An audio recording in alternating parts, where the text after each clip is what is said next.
We're live, Dawn. Hello, hello. Hello. This is so much fun.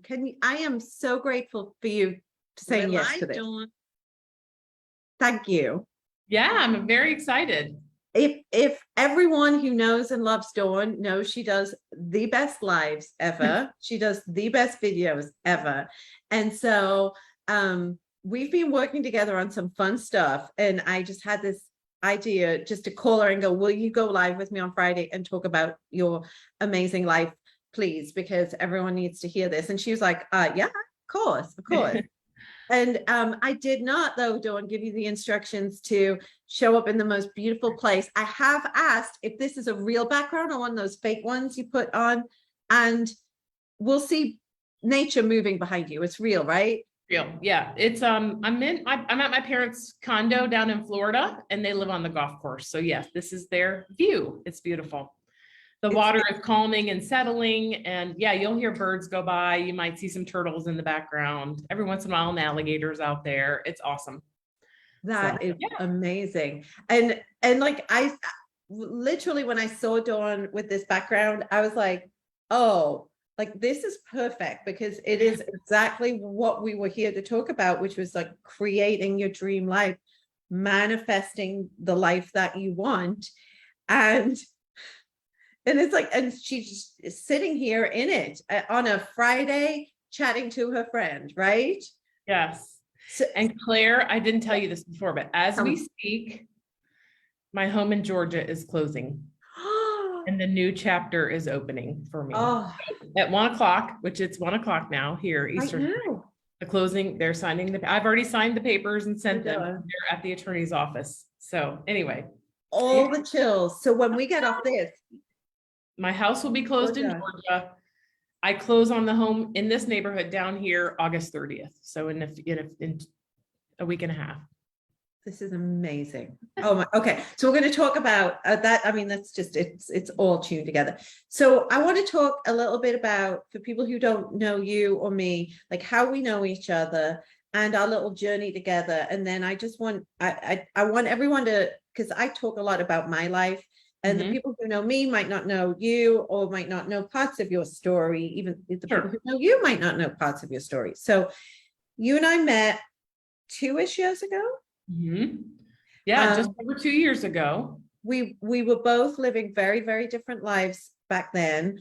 We met through our health plan, which is a weight loss and total body, total life transformation plan, Optavia. We're both independent health coaches now for Optavia. We're not here to talk about Optavia, because we're here to talk about everything. It's a piece of it. It's a good piece of it, but it's not all of it. And so we met like this via Zoom. I was living in South Korea. You were in Texas. I was here. Yes, I was not. You know, Claire, what really made an impression on me, I always think about this.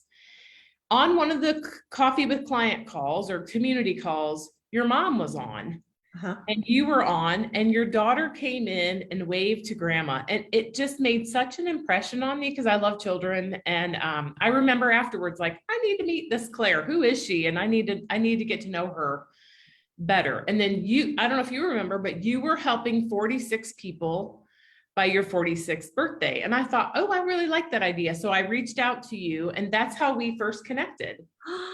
That is right. I do remember the coffee with clients, the community call, because it was during COVID. That's why we started doing those. We were all behind computers.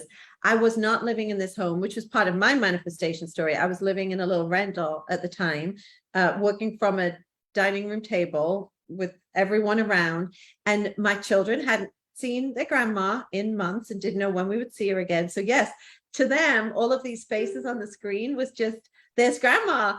Yeah. You know, and it was neat to be able to do that, because I got to see my mom. She was participating in the community. She was meeting all of my friends, and you became friends with her through that too. You and my mom talk, and it's like it brings this big world, small, and then when we were confined, we were able to branch out beyond our confinement, which was so huge. So yeah, so your life looked very different. You were living in South Korea.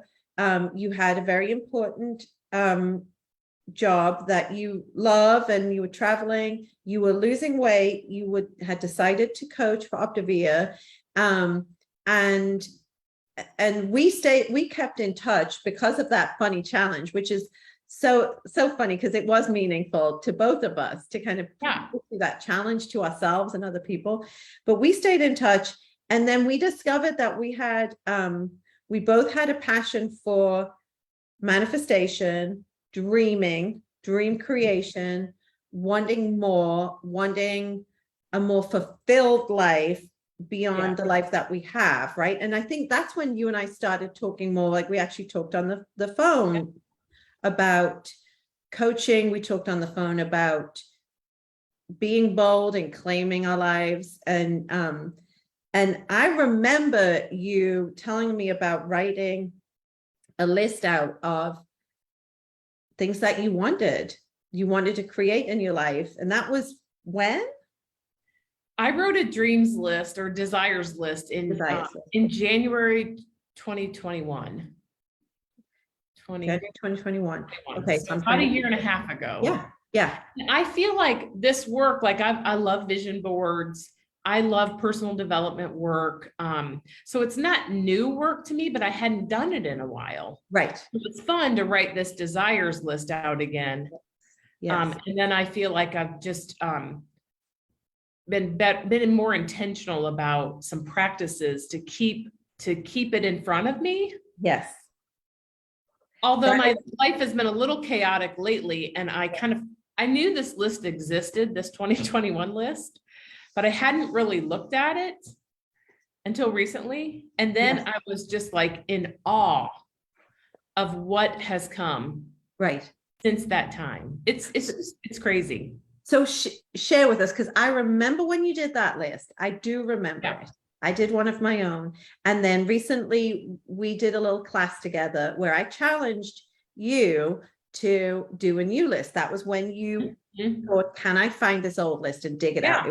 It had literally moved continents with you, right? You packed it up. It had been packed in a box, moved from South Korea to America.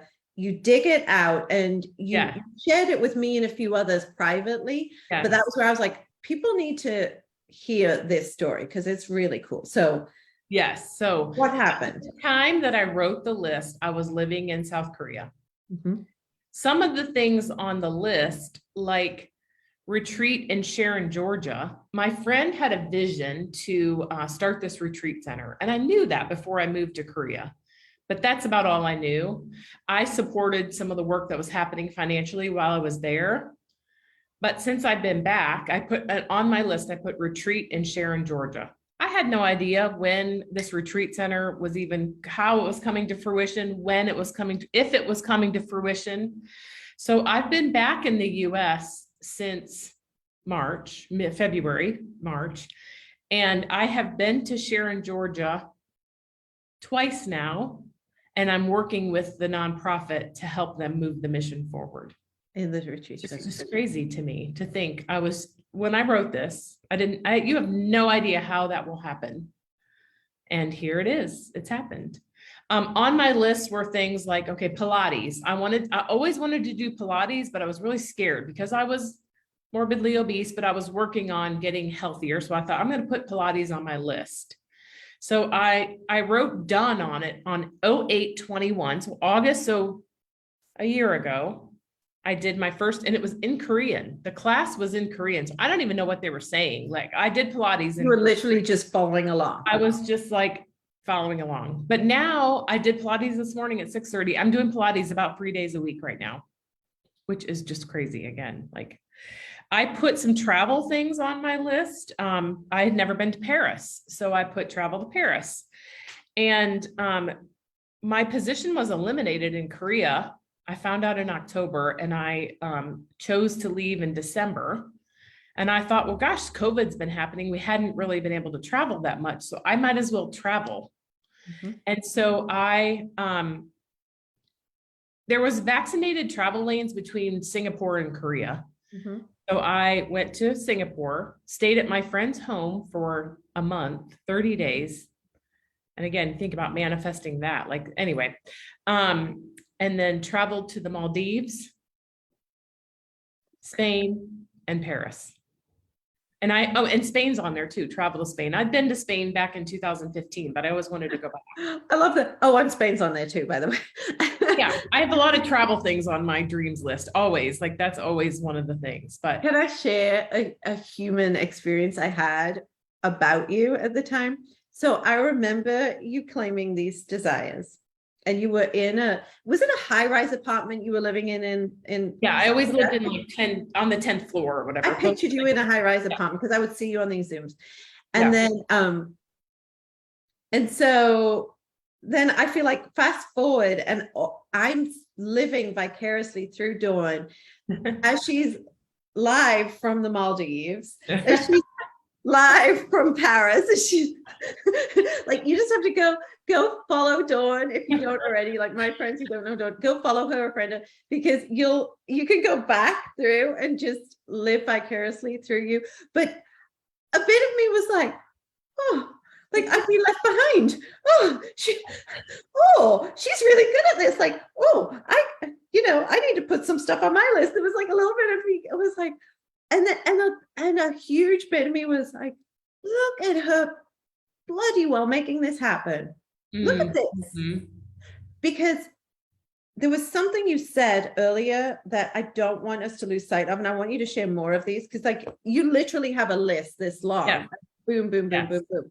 But you use the word that I'm just going to go there to dispel, I think, and I'd love to know what you think about this. Some people think of manifestation as very woo-woo, very like the secret, the law of attraction. Oh, you just put it out there and you just expect it to come to you. Like, okay, really. And there is an element of attraction for sure. We talk about energy. We talk about like attracts like. If you have bad energy and a bad perception of something, and you're thinking about what you don't want to have happen, then good things, it's very hard for good to flow. It's the example we give where you start your day off and you stub your toe getting out of bed, and then you spill your coffee, and then you fall over the dog, and then you have a flat tire. It's bad happens, right?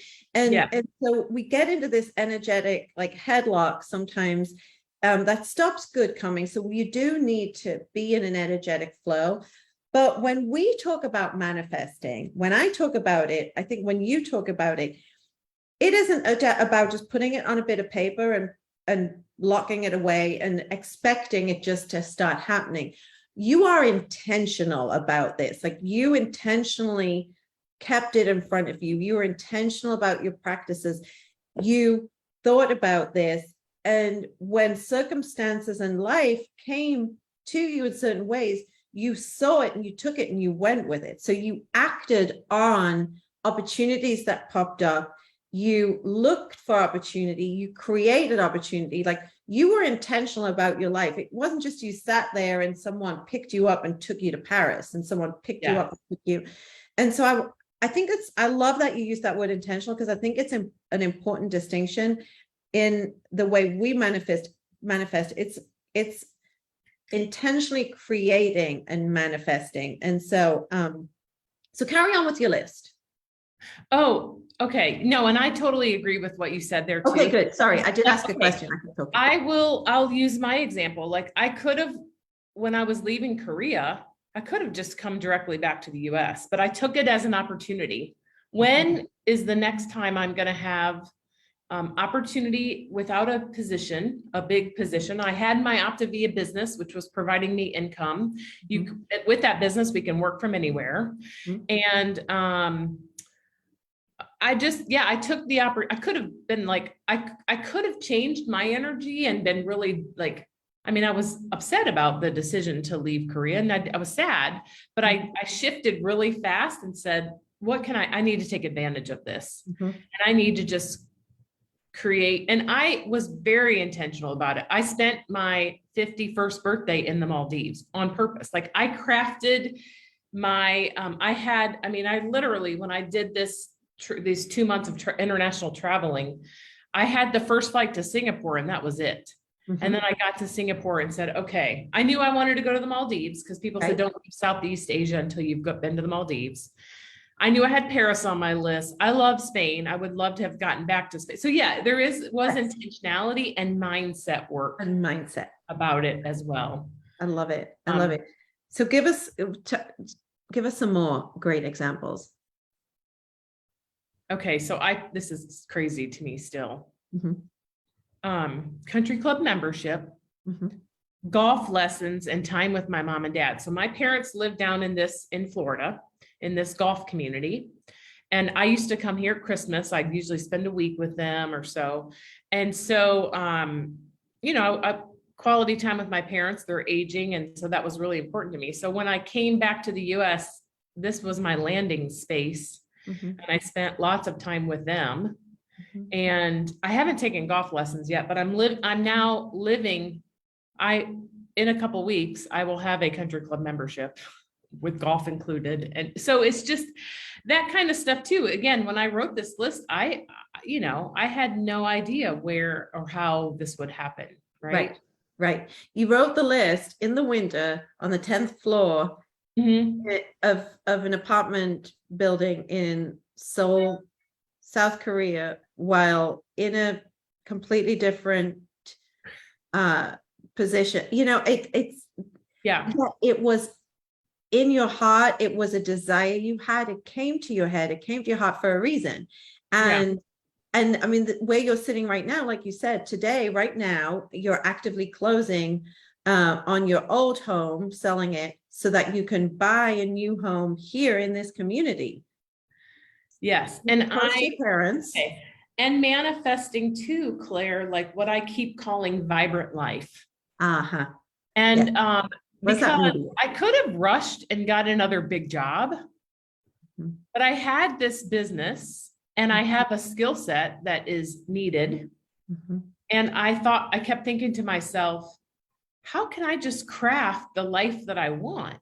Like I'm a fundraiser by identity and by most of my career. And I love doing that. I love to have on my list is massive impact. Like I want to have impact. I want to leave the world a better place when I leave it. And I'm doing that through my work right now, through my coaching, because I'm helping individual people change their lives, which changes the children in their life. And, it just has the people that they work with, their husbands, their whoever, right? Their neighbors, all that. And then I'm having impact through right now 2 nonprofits, one in Singapore and one in Georgia, the retreat center in Georgia that I'm working with. And I've just crafted it and I just keep trusting the process and then discovering. This whole year has been kind of what I've been calling discovery because I didn't know where I wanted to land back in the US. I thought maybe Florida, maybe go back to Georgia. I didn't know. And I really was intending to go back to Georgia. But some things happened and I listened to my body and realized I don't think that's where I'm supposed to be. And I keep coming back to this vibrant life like this. Look, it's beautiful. It's sunny. It's on another list that I made. I have CEO of my life. I have sunshine on my face. I have kayaking, the outdoor stuff that this is affording me. That where you find yourself living and the life you've created affords you. So when you say vibrant life, what does that mean to you? What does vibrant life mean to you? For me, it means setting my own schedule, going to Pilates, a couple days a week if I want to. If I want to run to Target in the middle of the day, if I want to wear flip-flops, which I've been wearing just about every day, it's like some of that. Outdoors, I think for me is a lot of it.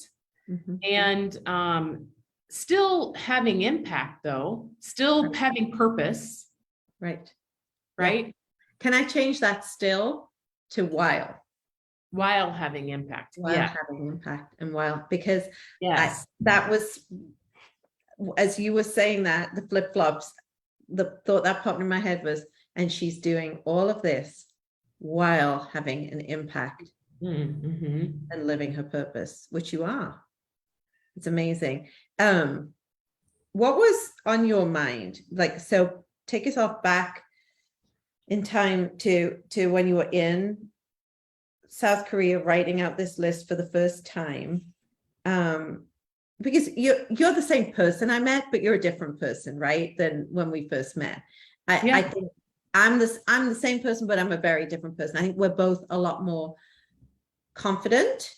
Mm-hmm. We both have a peace about ourselves, and a knowing about our lives, and an aliveness about our lives that maybe wasn't there before. But when you go back to writing that first list out, what was your mindset when you wrote it? Like, how did you even sit down to do it for the first time? Well, it was homework, right? I mean, it was Yes, something. I'm a checklist kind of girl, so I needed to get it done. You were told to do it. The assignment was, don't think about it. Just write whatever comes to your heart. Whatever when you're writing a dreams list, you can't.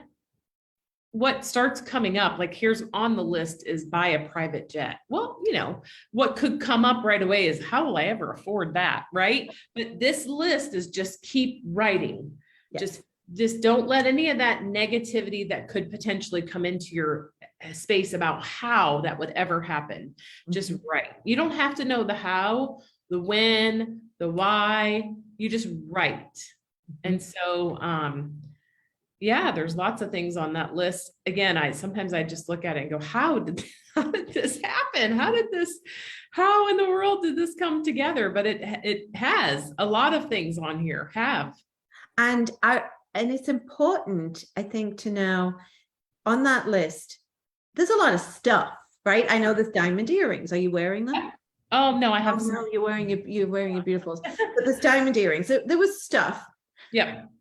But there was also experiences, and there was also life events, you being able to spend time with your parents. Yes. The intentionality, you being able to prioritize your health and your fitness. It was very multifaceted. It wasn't just a car, a house, the diamond earrings, the stuff. It was everything, and you claimed it all. And so when you did that, was it hard? When I did the list? When you did the list, to sit down and just suspend practicality, yes, I think reality? in some ways, like, okay, an Hermes bag is on my list. That's hard to put that on there, because prior to potentially me gifting myself anything, I would have been in a scarcity mindset. Right? Like, so some of that stuff, I think it's hard. All the travel stuff, like, wow, look at you, think you can accomplish all that, like some of those voices in your head start to, I think, pop up, and And yet because you were a rule follower, you followed directions, and you just did all you could to write down the list and just get it out there. And I think that's an important lesson for people. We do tend to overthink. We overanalyze. We go to the and I was like, in this desires list to your Christmas list when you're a kid. When you're a kid, you put everything on there because it was just going to happen. When you're a little kid, my 6-year-old, she's 4, 5, 6. She can put anything on there and it's going to happen in her mind, right? And then when we get older, then it's the practicality of, well, where's the money coming from? How, for you with the travel in the midst of COVID, these countries are shut down. How you're even going to get there. So there could have been a temptation to, well, at some point when COVID's gone, maybe I'll go to France, instead you're just like, France. Right. And so, Paris. And so it's natural. And I think we just have to remind ourselves at the time, just write, just don't edit, just write what comes from the heart, what's in your mind. And so you've done that. And 18 months later, you have seen what's possible, right? So then a week or so ago, I issued a new challenge, which was to write another list, which is What have you done that list I yet? have. Yes, I have. Oh, I didn't know you had. Oh, Yeah. look at Oh you. yeah. You follow Girl, instructions. Oh, homework. I got to get my homework done. My hot husband was on the first list, so I haven't yeah. found him yet. But I kept him on the list. Good, good. He should. He deserves when we're at your wedding and you know we're hugging him and everything. We'll have him watch this video. We'll be like, Yes. we're so glad we kept you around. We're so glad we put you back on the list. Yeah. Exactly. Yeah. Now, I mean, it's some fun new things. Things that I don't know. I mean, I have homes in other locations rather than the one I'm buying here next week and a half. Lots of travel stuff again, but and it's some things I haven't done yet in life, experiences like deep sea fishing. I've never done that. And I'm like, let's put that's something I want to do. I want to learn to play pickleball. That came on this list. I was scared to death to paddleboard, but I did it for the first time. So I put paddleboard on there because I want to learn, I want to continue to expand myself and have those experiences and build my confidence again. Like, one paddleboard experience was great, but let me see if I can actually go out again. And, anyway, so stuff like that. Yeah. Maybe some of the same locations, like, but there's lots of new locations like Japan. I didn't get to Japan and I definitely want to get there. I now have friends from Australia. So I said, travel to Australia with Joe and James, my friends that are like, my friend Joe is from there. It would be fun to experience Australia with her family, so things like that. Yeah. So when you sat down to do list 2.0, how did that feel compared to the first time? It flowed very easily. Right. The words just came out, whatever and I probably, this first list, I had the number, we needed 50 things. I don't know. I mean, you didn't tell us a number on this one. You said just dream. I did a whole page and I probably could have done another whole page, like it just, I don't know how many is even on there, but it just came up. And did you fight the feelings of, that's a bit, how's that good? No, you didn't have that come up this time. No, because even like, okay, I put home at 30A. And I'm buying a house here in Florida. Like, why would I put a home at 30? Like another home in Florida, but I just wrote it. Like I wrote it down. As it came to you. When you were writing it this time, did you have kind of the butterfly feeling? Like, did you start to kind of picture yourself in some of these situations? Like, oh, I definitely know some of them will come true. Yes. Like I'm excited about it. Right? Yeah, you're excited. Okay, good. That was I didn't want to put words in your mouth. That was the word that came to me. As you're writing it now, you do feel a little bit more like my 6-year-old writing out her Christmas list. And almost like, okay, it's a challenge. Like, what can I cross off on this? What else? What else can I do? What can I still go back on my first list? What can I go on the middle list and look at and see what I haven't done? And what, so yeah, super fun. And what you've experienced from that first list to this one is a result of you showing up and intentionally believing consistently, not every day. I guarantee it didn't happen for you every day. I remember when you were packing the boxes for your apartment, and it was very overwhelming. And moving out of that apartment was very overwhelming. And it was a bit of a low for you, just emotionally, all of it, right? And those days happen, but consistently you showed up and you championed for your dreams and your desires, and you intentionally worked towards them, and you kept going and kept going, and kept your energy good and kept coming back to good and good feelings and looking for ways to do that. And you find yourself with this list in a completely different headspace, energy space. And what you've experienced is now you're in the knowing that And I could have said this to you, anyone could have said this to you with the first list. And until you experience it, you don't know. But because it came to your head and your heart, and it was on that list, it's already yours. Yes. And I think of believing, because like we talked about earlier, your confidence builds because I wrote the first list dreaming, not knowing any of it would come true. And now I can go back and go, check, check, check, check. Yeah. Oh my gosh, look at all these things that have, and that builds confidence. You believe, like, oh my gosh, this can actually happen. Yes. So what else can happen? So now you have a knowing that if it's come to your heart and your head, it's meant for you, and it's right for you. And we just have to continue every day to consistently work towards it. Again, I have no doubt you don't plan on putting that list in a drawer and hiding it away. That list is going to be where you can see it. You're going to be talking about things from that list to me, to everyone else. You're going to be looking for ways to live that list.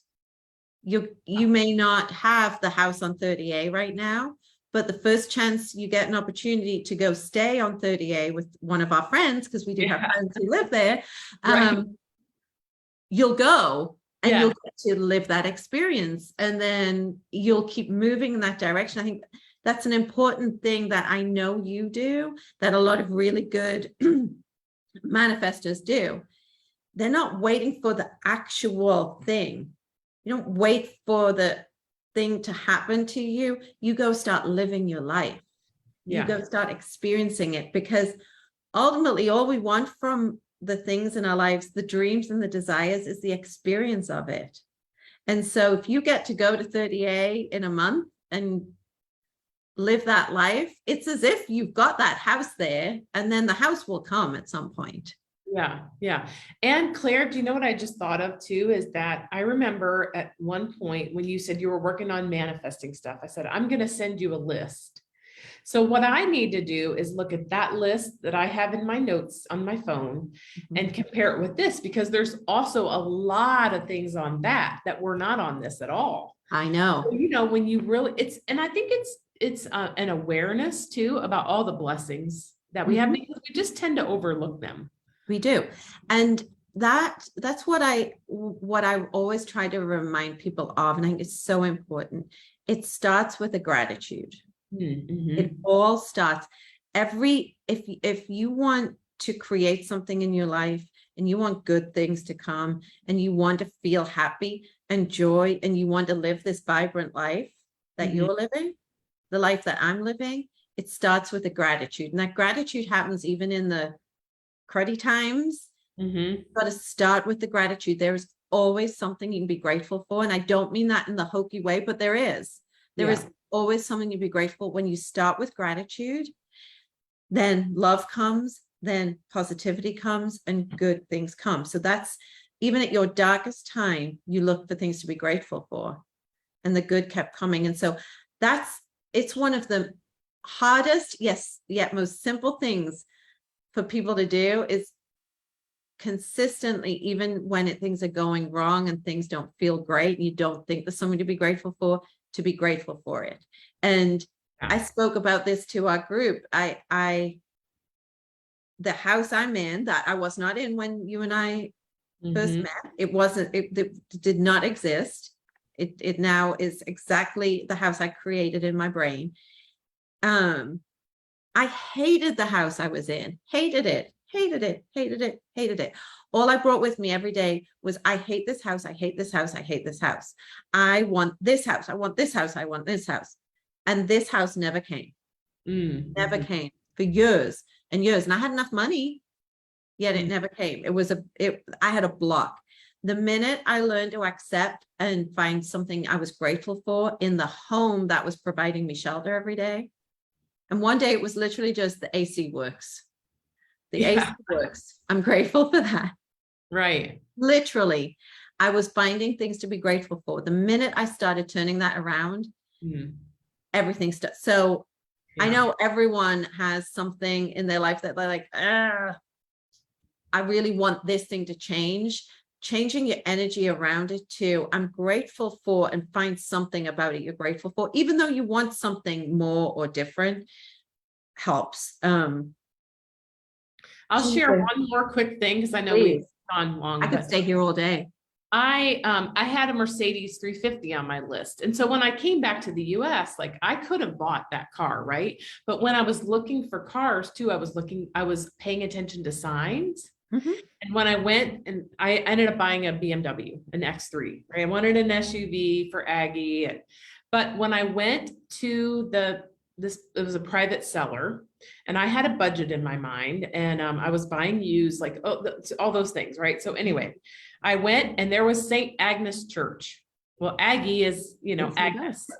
Yeah. That was sign number one. When I got to the home, I told the gentleman my story, and I said, I've been living in South Korea. He said, my daughter lived in South Korea.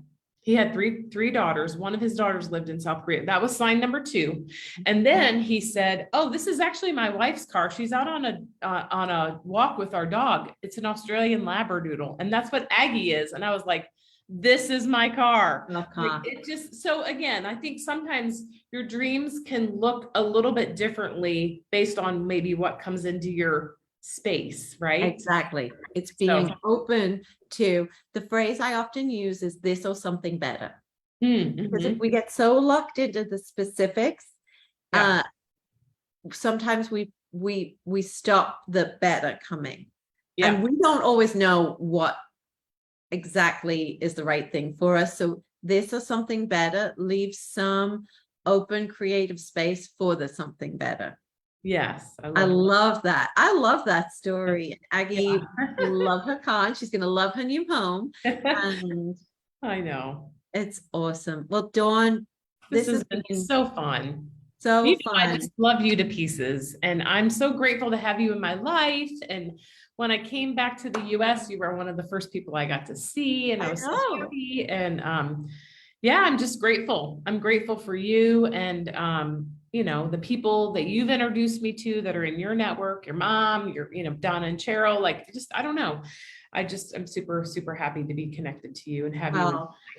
I feel the same way. I am honored that I can call you my friend, that even though we didn't meet in person for years, the first time we did, it is as if we'd known each other years. And every time we see each other, we always see each other just in random cities, don't we? We see each other in every city, and it's such a rich friendship to have with you. And the fact that I could pick up the phone and just go, hey, Dawn, will you do this thing? Friday noon? You're like, sure, yes. I mean, that is just the biggest honor, and I'm grateful for you, and for you being open to doing this alongside me. I think we're all in this together, and you and I both, I think, have the same goal in mind. We just want to help people, inspire people, and let them know that there's hope. And we're two normal people that have decided they wanted something else for their lives, something bigger, and we're just working towards it. And I have ideas for you, by the way. Your life mission actually coincides with my life mission. So we've got some real work to do. All right. Sounds good. I love it. I love it. Well, thank you, Dawn. Have a beautiful rest of your Friday. How do I say that? Kamsahamnida. That means thank you in Korean. Kamsahamnida. Kamsahamnida. Kamsahamnida. Okay. I can't get it. Yeah. I love you. Happy Friday. Love you too. Bye. Happy Friday. Bye.